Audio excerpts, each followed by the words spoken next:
കടന്നലുകളെയും ഒക്കെ കീഴ്പ്പെടുത്തുന്നത്, പെരുന്തേനീച്ചകളെയും ഒക്കെ കീഴ്പ്പെടുത്തുന്നത് അഞ്ചെട്ടുകൂട്ടം പച്ചമരുന്നുകൾ കൂട്ടി അത് പുകച്ച് അവയെ കുത്തുവാനുള്ള ശേഷിയും അവരുടെ മെമ്മറി പവറും കുറച്ചു നേരം നശിപ്പിച്ചുകൊണ്ടാണ് നമ്മളിവയെ തുരത്തുന്നത്. പെരുന്തേനീച്ചകളെക്കുറിച്ചും കടന്നലുകളെക്കുറിച്ചും ഞാൻ പറയും, അത് സൂക്ഷിച്ചില്ലേ നമ്മളെ പെട്ടിക്കകത്താക്കും.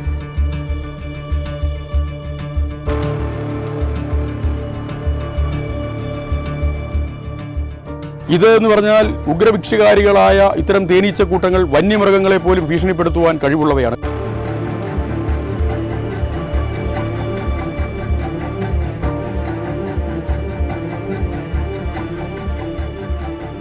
എനിക്ക് ശരീരത്ത് പ്രതിരോധമുണ്ട്. ഞാൻ ഈ തേനീച്ചക്കൂട്ടിൽ നിന്ന് ലഭിക്കുന്ന റോയൽ ജെല്ലിയും തേനീച്ചകളുടെ മുട്ടയും അതുപോലെ പൂമ്പൊടിയും ഒക്കെ കഴിക്കുന്നത് കൊണ്ടായിരിക്കാം എന്നാണ് എന്നോട് പല ഡോക്ടർമാരും പറഞ്ഞിരിക്കുന്നത്.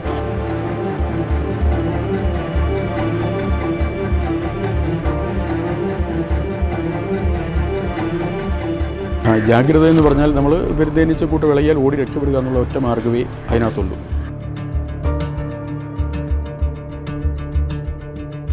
സൈന്യം യുദ്ധത്തിനിളകുന്ന പോലെയാണ്. അതല്ലേ തേനീച്ചകളെ പോലെ വിവേകമതികളാകുമെന്ന് ബൈബിൾ പോലും പറയുന്നത്.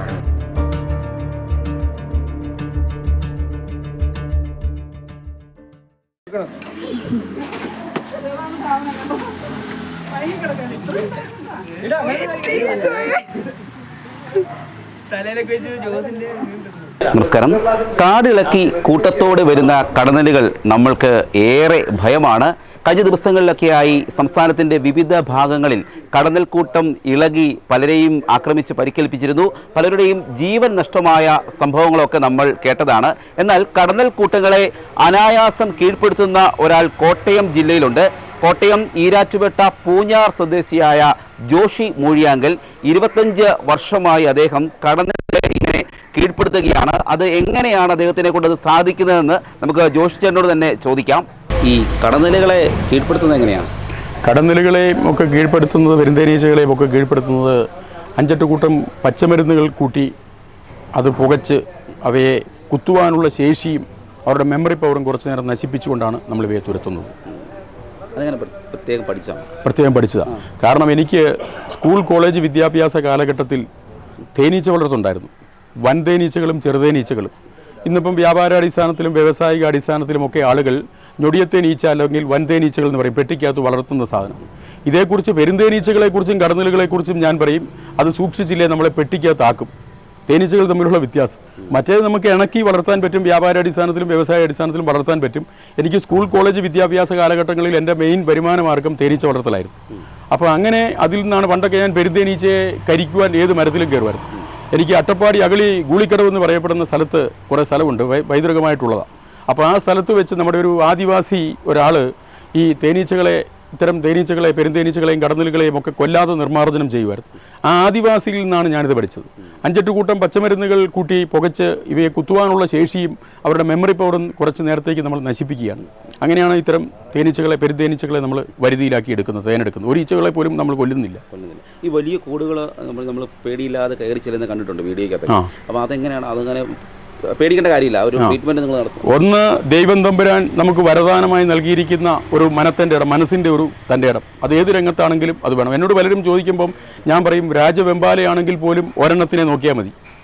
ഇത് എന്ന് പറഞ്ഞാൽ ഉഗ്രഭിക്ഷകാരികളായ ഇത്തരം തേനീച്ചക്കൂട്ടങ്ങൾ വന്യമൃഗങ്ങളെ പോലും ഭീഷണിപ്പെടുത്തുവാൻ കഴിവുള്ളവയാണ്. കാട്ടാനകളെ പോലും, സിംഹങ്ങളെയും കരടി, പുലി തുടങ്ങിയവയെല്ലാം ഭീഷണിപ്പെടുത്തുവാനും തുരത്തി ഓടിക്കുവാനും കഴിവും പ്രാപ്തിയുമുള്ള പര്യാപ്തരായ വർഗത്തിൽപ്പെട്ടവരെയാണ് ഈ വൻതേനീച്ചകൾ, പെരുന്തേനീച്ചകൾ. എത്ര വർഷമായി ഇങ്ങനെയുള്ള ഒരു പരിപാടി തുടങ്ങിയിട്ട്? ഞാൻ ഏതാണ്ട് ഒരു 25 വർഷത്തിന് മുകളിലായി. 20 വർഷം കണ്ടിന്യൂസ് ആയിട്ട്. അപ്പോൾ എവിടെയൊക്കെ പോയിട്ടുണ്ട്? ഞാൻ കേരളത്തിൻ്റെ എല്ലാ ജില്ലകളിലും പോയിട്ടുണ്ട്. പിന്നെ കേരളത്തിന് വെളിയിൽ കർണാടകത്തിൽ ബാംഗ്ലൂരും ആന്ധ്രാപ്രദേശിൽ ഹൈദരാബാദിലും പോയിട്ടുണ്ട്. അവിടെ 1-2 വ്യക്തികളുടെ, മലയാളികളായിരുന്ന ആളുകളുടെ ഫ്ലാറ്റുകൾ അവിടെ കച്ചവടം ചെയ്തപ്പോൾ അതിൻ്റെ പുറകിൽ കോവിഡ് കാലത്ത് വന്ന് ആളുകൾ താമസമില്ലാതെ 10-200 കൂടുകൾ ഉണ്ടായിരുന്നു. അത് നീക്കം ചെയ്യുന്നതിന് വേണ്ടിയൊക്കെ ആയിട്ടാണ് അവിടെ പോയിട്ട് വന്നത്. കൂടുതലും എങ്ങനെയാണ് നമുക്ക് നിങ്ങളെ വിളിക്കാൻ പറ്റുന്നത്? വനംവകുപ്പുമായി ബന്ധപ്പെട്ടാണോ? എന്നെ വിളിക്കാൻ ഫോറസ്റ്റ് ഉദ്യോഗസ്ഥന്മാരും പോലീസും ഫയർഫോഴ്സും ഒക്കെ എൻ്റെ നമ്പറാണ് കൊടുക്കുന്നത്. കോട്ടയം DFOയും കളക്ടറും ഒക്കെ എൻ്റെ നമ്പർ കൊടുക്കും. എനിക്കതിനുള്ള അനുമതി ഉണ്ട് തുരത്തുന്നതിന് വേണ്ടിയുള്ള ലൈസൻസ് പോലെയുണ്ട്. അവരെന്നെ ആണ് എപ്പോഴും വിളിക്കുന്നത്. അവർ നമ്പർ കൊടുക്കും. ഒത്തിരി തവണ, ഒട്ടുമിക്കതും ഇത് റിസ്കി ഓപ്പറേഷൻ തന്നെയാണ്. എൻ്റെ ഒരു 5 വർഷങ്ങൾക്ക് മുൻപ് ഈ ഭരണങ്ങാനം അൽഫോൻസ അമ്മയുടെ നാടായ ഭരണങ്ങാനം പള്ളിക്ക് സമീപം ബെലങ്ങുപാറ പാലത്തിനടിയിൽ അന്ന് അവിടുത്തെ പഞ്ചായത്ത് പ്രസിഡൻറ്റും ജോസ് ടോമിൻ്റെ ഭാര്യയും ജോസ് ടോമും എല്ലാം കൂടെ വിളിച്ചതനുസരിച്ച് പോലീസ് അധികാരികളുടെയും ഫയർഫോഴ്സിൻ്റെയും എല്ലാം അഭ്യർത്ഥന മാനിച്ച് അവിടെ ചെല്ലാനുള്ള സാഹചര്യമുണ്ടായി. അവിടെ ഒരു JCBയിൽ നിന്നുകൊണ്ടാണ് ഞാൻ JCBയുടെ കയ്യിൽ സേഫ്റ്റി ബെൽറ്റ് ഇട്ടുകൊണ്ടാണ് പാലത്തിനടിയിലേക്ക്. അപ്പോൾ ഈ JCB വൈബ്രേറ്റ് ചെയ്യുകയും നമ്മൾ കെട്ടിയിരുന്ന ഇതിനകത്ത് കെട്ടിയിരുന്ന മരുന്ന് ചാടിപ്പോവുകയും ഇടയുണ്ടായി. അങ്ങനെ മരുന്ന് ചാടിപ്പോയപ്പോൾ നമ്മൾ പുകയടിച്ചപ്പോൾ മരുന്നില്ലാത്ത പുകയായതുകൊണ്ട് സംഘടിതമായിട്ട് നമ്മളെ ആക്രമിക്കുക. ഏതാണ്ട് 1000-ൽ പരം തേനീച്ചകളുടെ കുത്തിയേറ്റ് ചെയ്യുന്ന സാഹചര്യം ഉണ്ടായി. എനിക്ക് ശരീരത്ത് പ്രതിരോധമുണ്ട്. ഞാൻ ഈ തേനീച്ചക്കൂട്ടിൽ നിന്ന് ലഭിക്കുന്ന റോയൽ ജെല്ലിയും തേനീച്ചകളുടെ മുട്ടയും അതുപോലെ പൂമ്പൊടിയും ഒക്കെ കഴിക്കുന്നത് കൊണ്ടായിരിക്കാം എന്നാണ് എന്നോട് പല ഡോക്ടർമാരും പറഞ്ഞിരിക്കുന്നത്.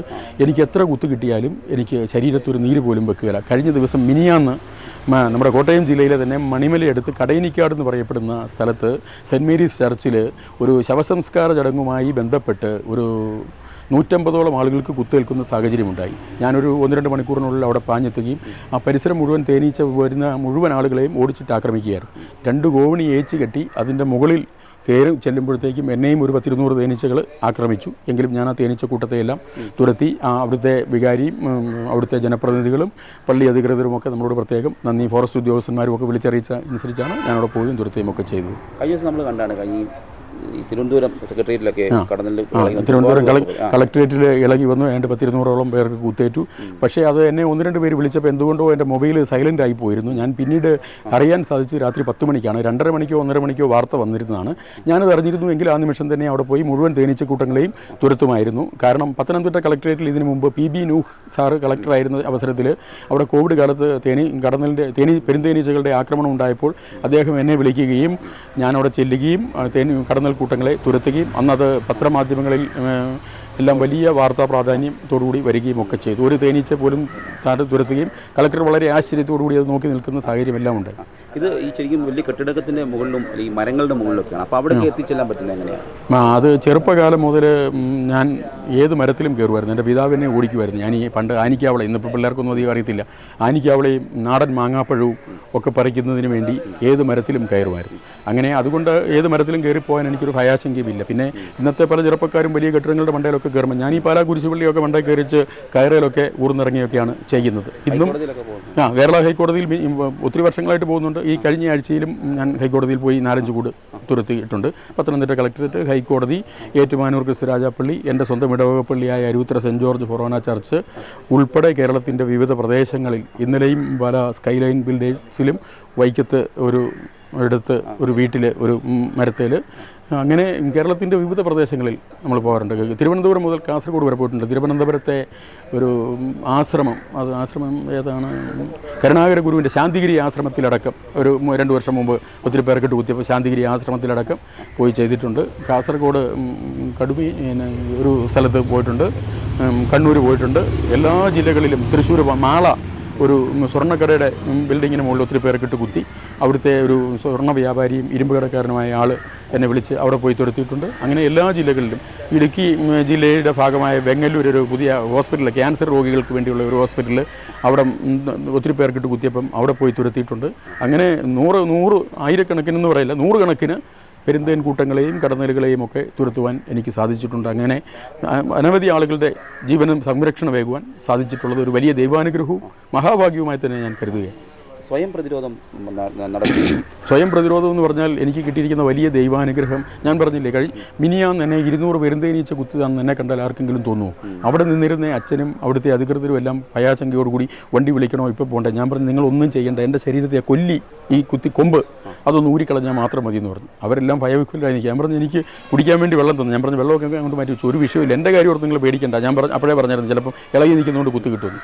അപ്പോൾ അത്തരം രംഗങ്ങളിൽ 1000 കുത്ത് കിട്ടി അന്ന് പോലും എനിക്ക് പാലത്തിൻ്റെ അടിയിൽ. അപ്പോൾ എൻ്റെ സുഹൃത്തായ ഒരാളുടെ ഫാദറായിരുന്നു ഒരു ഡോക്ടർ, ഞങ്ങൾ കോളേജിൽ ഒന്നിച്ച് പഠിച്ച കുത്തിവളച്ചൽ മേരി ഹോസ്പിറ്റലിലെ ഡോക്ടർ ജോർജ് എന്ന് പറയുന്ന, ഞങ്ങൾ കോളേജിൽ ഡിഗ്രിയും പ്രീ ഡിഗ്രിയൊക്കെ ഒന്നിച്ച് പഠിച്ചത്. അവരുടെ ഫാദറിന് എന്നെ കണ്ടാൽ മനസ്സിലായി, ജോഷി എന്ത് പറ്റി? ഞാൻ പറഞ്ഞു, ഡോക്ടറെ ഈ കൊല്ലി ഒന്ന് ഊരിയാൽ മതി, എനിക്കൊന്നും പറ്റിയിട്ടില്ല എന്ന് പറഞ്ഞു. മറ്റുള്ളവർ നമ്മൾ ഈ നാട്ടുകാരെ കുത്തുമ്പോഴത്തേനെ നമുക്ക് ചെയ്യാൻ പറ്റും? അതിന് ആദ്യമായി ചെയ്യാൻ പറ്റും നമ്മുടെ ശരീരത്തിൽ പ്രഷർ കുറയുക. പ്രഷർ കുറയാണ്ടിരിക്കാൻ കുറച്ച് ഉപ്പ് നമ്മുടെ ഒരു പാത്രത്തിൽ കലക്കി, ഒന്നുകിൽ ഒരു സോഡ ഉണ്ടെങ്കിൽ സോഡയ്ക്കകത്തോ നാരങ്ങ കലക്കി എളുപ്പം കുടിക്കുക. അതിനുശേഷം അടുത്ത ആശുപത്രിയിൽ പോയി ഇഞ്ചക്ഷൻ എടുക്കുക. അതാണ് ഏറ്റവും അടിയന്തരമായ ചിന്താവിഷയമായി ചെയ്യേണ്ടത്. ഇപ്പം ജോഷിനെ പറ്റി ഞാൻ തിരക്കിയപ്പോൾ തന്നെ രാഷ്ട്രീയ പ്രവർത്തകനാണ്, സജീവ രാഷ്ട്രീയം ഉണ്ടോ? രാഷ്ട്രീയ പ്രവർത്തനം ഞാൻ ഇവിടെ കേരള കോൺഗ്രസ് എമ്മിൻ്റെ പൂഞ്ഞാർ മണ്ഡലം പ്രസിഡൻ്റാണ്. ഇതിനു മുമ്പ് പൂഞ്ഞാർ ഗ്രാമപഞ്ചായത്തിൻ്റെ വൈസ് പ്രസിഡൻ്റായിരുന്നു. പ്രസിഡൻറ്റിൻ്റെ ചാർജും വഹിച്ചിട്ടുണ്ട്. അങ്ങനെ ഇപ്പോഴും പൊതുരംഗത്തുണ്ട്. പിന്നെ പൊതുരംഗത്ത് നിന്നുകൊണ്ടാണ് ഇതിനെല്ലാം എവിടെ വിളിച്ചാലും പോകും. പിന്നെ കൺസ്യൂമേഴ്സ് ഫെഡറേഷൻ ഓഫ് കേരള എന്ന് പറയുന്ന ഒരു ഉപഭോക്തൃ സംഘടനയുണ്ട്. അതിൻ്റെ കോട്ടയം ജില്ലാ പ്രസിഡൻ്റാണ്. പിന്നെ ടീം എമർജൻസി എന്ന് പറയുന്ന ഒരു റെസ്ക്യൂ സംഘടനയുണ്ട്. അതിൻ്റെ സംസ്ഥാന രക്ഷാധികാരിയാണ്. അപ്പം റെസ്ക്യൂ മേഖലകളിലും ഇത് ഉപഭോക്തൃ മേഖലകളിലും രാഷ്ട്രീയ രംഗത്തും എല്ലാ മേഖലയിലും നമ്മളുണ്ട്. ഈ അപകടത്തിലേക്ക്, ഈ കടന്നൽ ആക്രമണം അല്ലെങ്കിൽ പെരുന്തേനീച്ച ആക്രമണം ഉണ്ടാകുന്ന ആ അപകടത്തിലേക്ക് പെടാതിരിക്കാൻ ജനങ്ങൾക്ക് നൽകാനുള്ള ഒരു മുൻകരുതൽ, ജാഗ്രത എന്താണ് താങ്കൾക്ക് പറയാം? ജാഗ്രത എന്ന് പറഞ്ഞാൽ നമ്മൾ പെരുന്തേനീച്ച കൂട്ട് വിളയാൽ ഓടി രക്ഷപ്പെടുക എന്നുള്ള ഒറ്റ മാർഗ്ഗമേ അതിനകത്തുള്ളൂ. അവിടെ നിന്ന് കഴിഞ്ഞാൽ ഒരു കുത്ത് കിട്ടിയാൽ അന്നേരം ഓടിക്കണം. കാരണം മറ്റ് മാർഗ്ഗം ഒന്നും നോക്കി അവിടെ നിൽക്കുക, അല്ലെങ്കിൽ ഒന്നോ രണ്ടോ കുത്തുകൊണ്ട് പിന്നാലെ വരും. ഓടി അടുത്തുള്ള വണ്ടിയിലോ കെട്ടിടങ്ങളിലോ എവിടെയെങ്കിലും ബിൽഡിങ്ങിലോ എവിടെയെങ്കിലും ഒക്കെ കയറി രക്ഷപ്പെടുക എന്നുള്ളത് മാത്രമേ ഉള്ളൂ. കാരണം അവൻ വളരെ പിന്നാലെ, പണ്ട് നമ്മുടെ പൂർവ്വപിതാക്കന്മാർ പറഞ്ഞിട്ടുണ്ട്, വെള്ളത്തിൽ മുങ്ങിയാൽ പോലും അവൻ പുറകെ നിൽക്കുന്നത് കറക്റ്റ് 100% കറക്റ്റാണ്. നമ്മൾ ഒരു വീട്ടിൽ ഓടിക്കയറിയാൽ വെന്റിലേഷനോ ജനലോ തുറന്നെടുക്കുകയാണെങ്കിൽ അതിനകത്തൂടെ കയറി അവൻ കുത്തും. പ്രതികാരമായിട്ടാണ്. അതെ. കാരണം സൈന്യം യുദ്ധത്തിന് ഇളകുന്ന പോലെയാണ്. അതല്ലേ തേനീച്ചകളെ പോലെ വിവേകമതികളാകുമെന്ന് ബൈബിൾ പോലും പറയുന്നത്. അവരത്രയും. കഴിഞ്ഞ ദിവസം കടയനിക്കാട് പള്ളിയിലും അതാണ് സംഭവിച്ചത്. ഞാൻ ചെല്ലുമ്പം ഇങ്ങനെ ഇളകി നിൽക്കുന്നത്, ഞാൻ പുറകുവശം വഴി ഒരു വഴിയെ വന്ന് ഗോവണി ചാരിയിട്ട് ഓട്ടി മുകളിൽ കയറിയപ്പോൾ തന്നെ എന്നെ ഒരു 10-250 എണ്ണം വന്ന് ആക്രമിച്ചു. കാരണം അവരതുപോലെ ഇളകി നിൽക്കുന്നതുകൊണ്ട് കണ്ടു. അപ്പം ഞാൻ ഇന്നലെയും സ്കൈലൈൻ ബിൽഡേഴ്സിലൊക്കെ എടുത്തു. ഒരു ഈച്ച പോലും കുത്തിയില്ല. ഇളകി നിൽക്കുന്നത് വിവരം അറിയിച്ചു കഴിഞ്ഞാൽ എടുക്കാൻ പറ്റും. ഏത് ഇളകി നിൽക്കുന്നതാണെങ്കിൽ പോലും ഞാൻ എടുക്കും. കാരണം എനിക്ക് ഉള്ള ധൈര്യം എന്ന് പറഞ്ഞാൽ എൻ്റെ ശരീരത്തിൽ പ്രതിരോധം ഉള്ളതുകൊണ്ട് എനിക്ക് കുത്തിയാൽ ഏൽക്കില്ല എന്നുള്ളത് കൊണ്ടാണ് ആ ധൈര്യം. അങ്ങനെ വിളിക്കുകയാണെങ്കിൽ അപകടങ്ങൾ കുറയ്ക്കാൻ പറ്റും. തീർച്ചയായും. ഈ രാഷ്ട്രീയ തിരക്കിൽ പൊതുപ്രവർത്തന ജീവിതത്തിൻ്റെ ഇടയ്ക്കും താങ്കൾ വിളിച്ചാൽ പോകാൻ തയ്യാറാണ്? 100%. ഇതെല്ലാം പൊതുപ്രവർത്തനത്തിൻ്റെ ഭാഗമാണല്ലോ. നമുക്ക് ഒരാളുടെ ഒരു ജീവൻ രക്ഷിക്കുക, അല്ലെങ്കിൽ ഒരാൾക്കൊരു ഓടി ചെല്ലുക എന്ന് പറഞ്ഞാൽ നമുക്ക് ചെയ്യാൻ സാധിക്കും. നമ്മൾ ആ നിമിഷം തന്നെ ചെന്നിരിക്കും. തിരക്കേറിയ പൊതുപ്രവർത്തന ജീവിതത്തിനിടയിൽ അദ്ദേഹം ഈ കടന്നലുകളെ തുരത്താൻ ഏത് സമയവും റെഡിയാണ്. ഏത് അപകടകാരിയായ കടന്നലുകളെയും അദ്ദേഹം അനായാസം കീഴ്പ്പെടുത്തുന്നത് കാണാൻ തന്നെ വളരെ ചന്തമുള്ള, രസമുള്ള കാഴ്ചയാണ്. അദ്ദേഹത്തിന് ഒന്ന് വിളിച്ചാൽ മതി, ഇങ്ങനെ അപകടങ്ങളിലൊക്കെ പെടുന്ന സമയത്ത് അവിടെ നിന്ന് ഓടി രക്ഷപ്പെടുക എന്ന് മാത്രമാണ് അദ്ദേഹം പറയുന്നത്. മാത്രമല്ല, അപകടങ്ങൾ ഉണ്ടാകാതിരിക്കാൻ ഇങ്ങനെ കടന്നലുകളെയും പെരുന്തേനീച്ചനെയും ഒക്കെ അവിടെ നിന്ന് തുരത്തുക എന്നതാണ് മാർഗമെന്ന് ജോഷ്ചൻ ഇപ്പോൾ നമ്മളോട് വിവരിച്ച് നൽകുകയായിരുന്നു. Cameraman ജിതിനൊപ്പം CR Shyam, Marunadan Malayali, Kottayam.